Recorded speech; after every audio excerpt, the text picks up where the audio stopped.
Index Card a Day by Daisy Yellow Art. This is my ICAD number 1. Take time to subscribe to my channel if you aren't already a subscriber. Select the option to be notified. So instead of using the index cards that Daisy Yellow recommends, I am going to use recycle my flashcards. They're almost the same size as the index cards I have, just a little bit longer, and they're not the perfect substrate, and I really want to use things that are in my stash as one of my goals. So I rounded off the other edge just by cutting it, and looking through my jelly prints and my napkins and my colored paper towels and coffee filters, and I'm going to try to use things from my stash.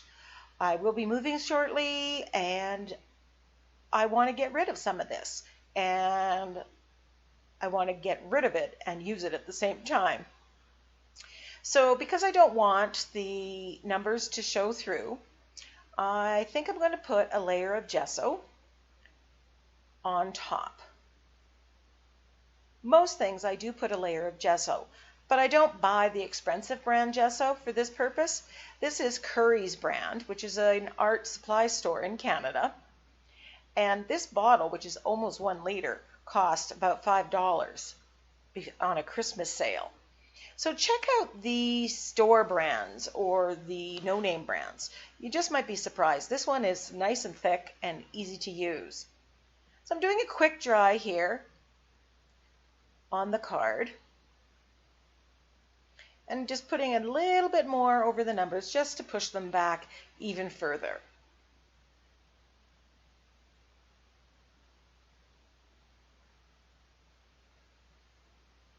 So I've picked out a couple of my napkins in teals and blues, and I'm just going to rip them up and piece them together.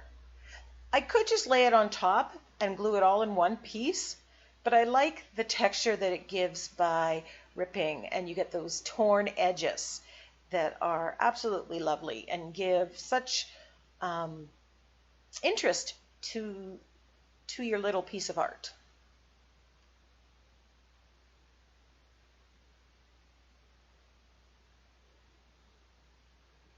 One thing you have to watch for, if you don't know what coloring medium is on your napkins or your paper towels or things, you might end up having them reactivate. So just beware. Now, whether I leave it this color, which is option 1, or paint over it, I'm going to get the texture that the paper towel and the coffee filters and the layering of them is going to give me as well. So you could go 2 ways with this.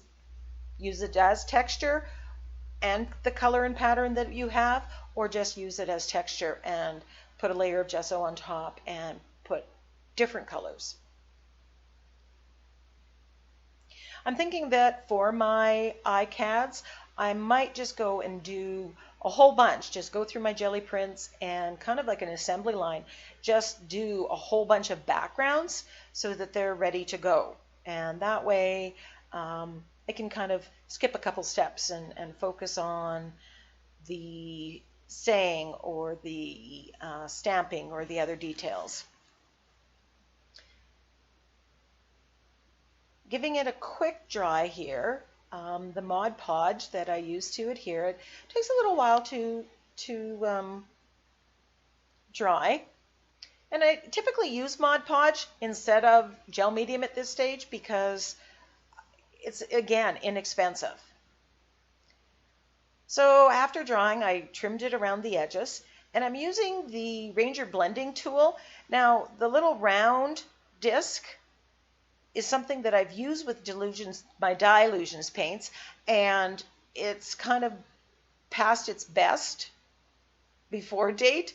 And so I've saved them up, I've cleaned them as best I can. They're a little rough, but they're perfect for applying the acrylic paint to my stamps, which I love doing. I find I get a really good stamp when I do that. So any of the ones that aren't quite suitable anymore for using with the Dylusions paints, I just keep them aside to use in this way. So I'm just putting the star stamp. This is a stamp that is having a sleepover at my place. It belongs to my friend Yvonne Gaybauer. And you can check out her channel at My Therapy Room. Clean the stamp because the acrylic paint does get into all the nooks and crannies, and giving it a quick dry. Since I have the gold paint there, I'm just using it, putting it on my finger and rubbing it around the edge to finish this off. Every page, every card that I do, I tend to always do something on the edges. You can use the black ink, you can use an acrylic paint that contrasts, that shows, just kind of ties in the gold stamp to that.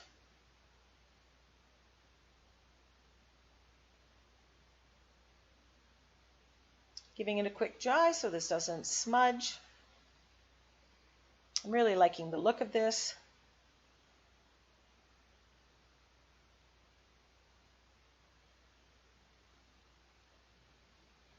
Now there's my Prima doll, and I had made this on a crate date with Yvonne the day after I got my Julie Nutting stamps. So we were just playing around, playing with dolls at our age, believe it or not, and this was one of the ones that I had made, and I had just set it aside. So I printed out saying, using some fonts that I downloaded from dafont.com. So if you're looking for different fonts, that's a great place to go. You can download them and save them and install them in your Word program. At this stage, I am using gel medium. The Prima doll has several layers and it's a little bit thicker, so I wanted something a little bit more than the Mod Podge. I ran into a little bit of trouble here. Obviously, one of the pens that I used to do some of the line work on the doll wasn't waterproof, and I'm getting some smudging. So that's what you see me kind of just trying to take off some of the black smudge that existed, and it worked. You can see with the font that I've cut the letters out kind of around the font to eliminate a lot of the white. I did that this time instead of coloring the background paper of the font, which is something you quite regularly see me do. I've been taking note of a lot of the sentiment stamps that I like and what kind of fonts they use and how they make some words bigger and some words smaller. So that's what I'm doing with my quotes that I've basically looked at and sourced mostly from Pinterest. So I can get pretty much the stamp effect, the stamp look that I like, without buying all the stamps.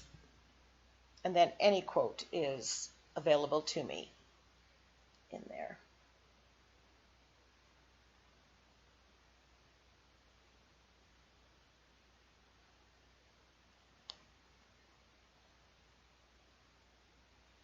So I'm giving it a quick dry. I realize right now that I planned on hole punching it at the top. I may not have left enough room. Live and learn.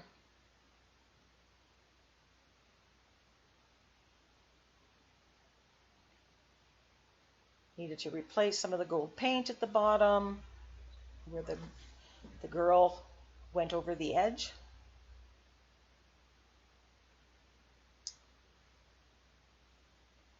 I decide that I'm going to use my Micron pen to sketchily sketch around the letters. One thing I found that you have to make sure that it is perfectly dry, and I also find that if it needs to be cool, that my pens do not work as well as they would if it's still warm from having used the heat tool. I think that that's what I was going to do, but I didn't like the effect, so I got out my Stabilo all pencil, which I love, and just quickly outlining the words, as well as the doll. And some of the details on the dress, just to make it pop. I find it's these little things that really make your card, be it an ICAD, an ATC, or journal page, pop out and stand out.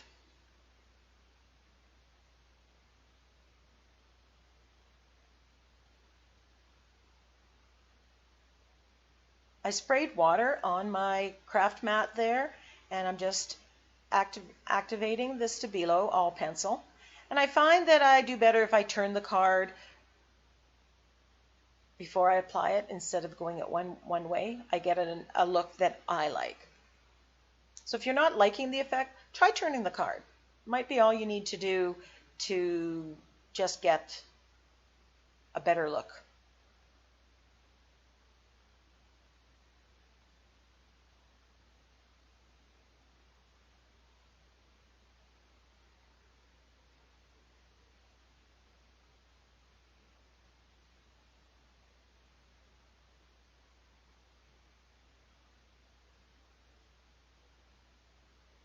A bit of shading.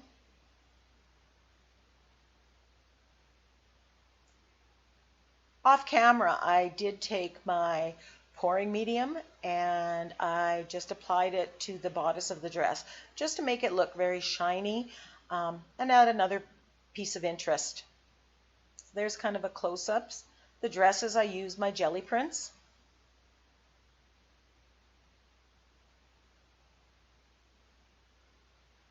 Thank you so much for watching. If you like the channel, give me a thumbs up. Leave a comment. I read and reply back to anyone who leaves a comment for me. If you have an idea of what you'd like to see me do on an ICAD, put that down in the comments. I'm always up for a challenge.